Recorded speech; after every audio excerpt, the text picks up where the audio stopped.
नमस्कार प्यारे साथियों, आप हैं Rajkumar Patel sir YouTube channel पर। हम पढ़ रहे हैं ओलंपियाड प्रश्न बैंक। आज हम 2024-25 की तैयारी के लिए माध्यमिक कक्षाओं का विज्ञान, गणित और समाज विज्ञान की यह पुस्तक है। जैसे हम सामाजिक विज्ञान की 50 महत्वपूर्ण प्रश्नों को करेंगे। तो आइए शुरू करते हैं 50 महत्वपूर्ण प्रश्नों को। सामाजिक विज्ञान ओलंपियाड 2023-24 के प्रश्नों को आज हम हल कर रहे हैं। आप देखें, प्रश्न पहला है, मध्य प्रदेश राज्य का गठन हुआ। तो मध्य प्रदेश राज्य का गठन जो हुआ था 1 नवंबर 1956 को हुआ था। ये विकल्प सही है। दूसरा प्रश्न है, मध्य प्रदेश की राजधानी है। तो मध्य प्रदेश की राजधानी है भोपाल। तीसरा प्रश्न है, मध्य प्रदेश की राजभाषा है। तो मध्य प्रदेश की राजभाषा है हिंदी। सी विकल्प इसका सही है। अगला प्रश्न है, मध्य प्रदेश से अलग हुआ राज्य कौन सा है। तो मध्य प्रदेश से अलग हुआ राज्य का नाम है छत्तीसगढ़। बी विकल्प इसका सही है। आगे है प्रश्न पाँचवा, मध्य प्रदेश में स्थित किन प्रागैतिहासिक गुफाओं को यूनेस्को ने विश्व धरोहर की सूची में शामिल किया है। तो इसका ए ऑप्शन सही है, भीमबेटका। अगला छठवां प्रश्न है, मध्य प्रदेश में स्थित सांची किस लिए प्रसिद्ध है। तो बी ऑप्शन इसका सही होगा, बौद्ध स्तूपों के लिए। आगे है सातवां प्रश्न, मध्य प्रदेश में किस नदी के तट पर कुंभ मेला लगता है। तो मध्य प्रदेश में क्षिप्रा नदी के तट पर कुंभ मेला लगता है। डी विकल्प इसका सही है। आठवां प्रश्न है, मध्य प्रदेश का कौन सा शहर व्यापारिक नगरी के नाम से प्रसिद्ध है। तो मध्य प्रदेश का इंदौर शहर। इसका बी विकल्प सही है। प्रश्न नौवां है, मध्य प्रदेश का शहर जबलपुर इस नाम से भी प्रसिद्ध है। तो मध्य प्रदेश का जो जबलपुर शहर है वो संस्कार धानी के नाम से भी जाना जाता है। बी विकल्प हम सही करेंगे। 10वां प्रश्न है, आप मध्य प्रदेश में इनमें से किस स्थान में हिडोला महल देख सकेंगे। तो हिडोला महल जो है वह मांडू में है। सी विकल्प इसका सही है। अगला प्रश्न है 11वां, खजुराहो के मंदिरों का निर्माण किन राजाओं ने करवाया था। इसका सी विकल्प सही है, चंदेल राजाओं ने। 12वां प्रश्न है, मध्य प्रदेश का राष्ट्रीय उद्यान बांधवगढ़ विशेष रूप से किसके लिए प्रसिद्ध है। तो बांधवगढ़ जो राष्ट्रीय उद्यान है वह सफ़ेद बाघों के लिए प्रसिद्ध है। अगला है 13वां प्रश्न, नर्मदा नदी का उद्गम स्थल है।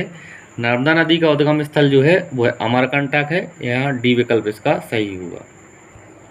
अगला प्रश्न है, आला और ऊदल के वीर चरित्रों का वर्णन बुंदेली के किस महाकवि ने किया है।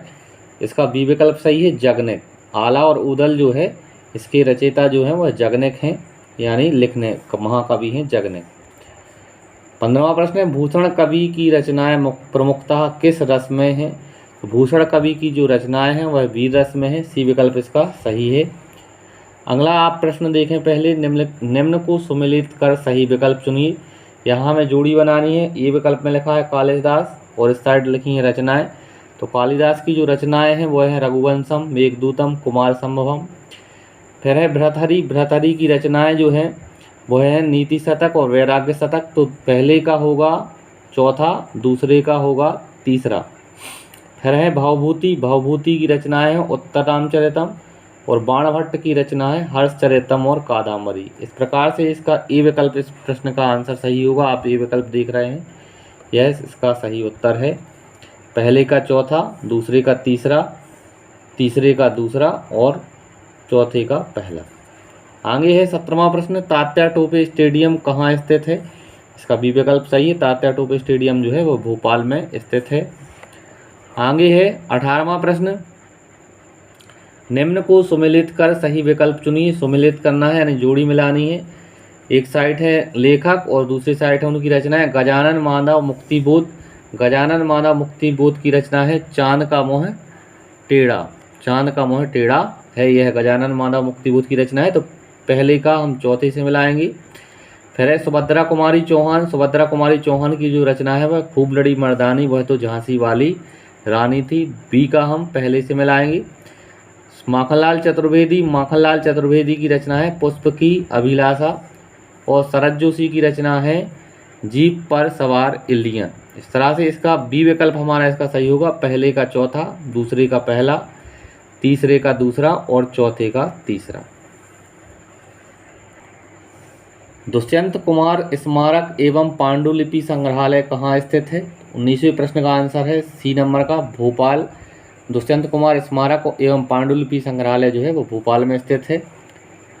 आगे है निम्न का सही क्रम चुनिए। सही क्रम लिखना है। आप यहाँ देखें, एक साइड है मेला और दूसरी साइड दिए हैं उनके स्थान।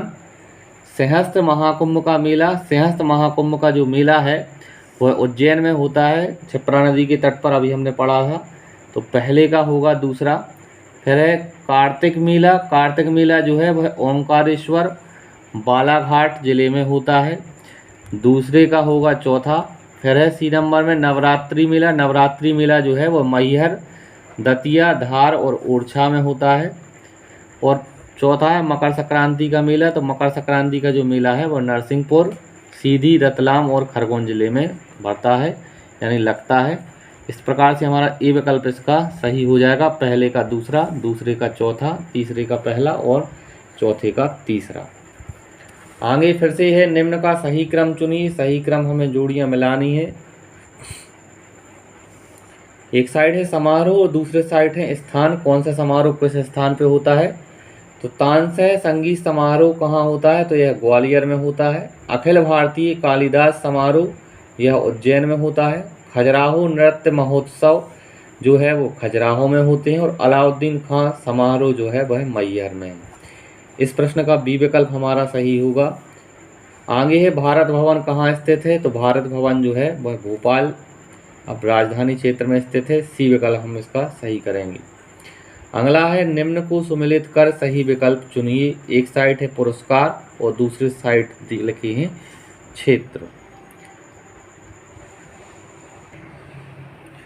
माखनलाल चतुर्वेदी पुरस्कार, माखनलाल चतुर्वेदी पुरस्कार दिया जाता है कविता के क्षेत्र में।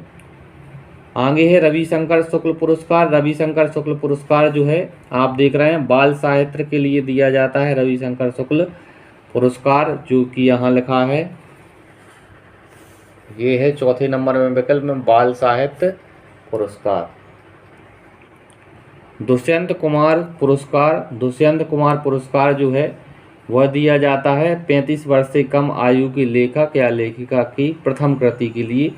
तो सी का हम करेंगे पहले से। और फिर है सुभद्रा कुमारी चौहान पुरस्कार। यह सुभद्रा कुमारी चौहान पुरस्कार जो है वो कहानी लेखन के लिए दिया जाता है।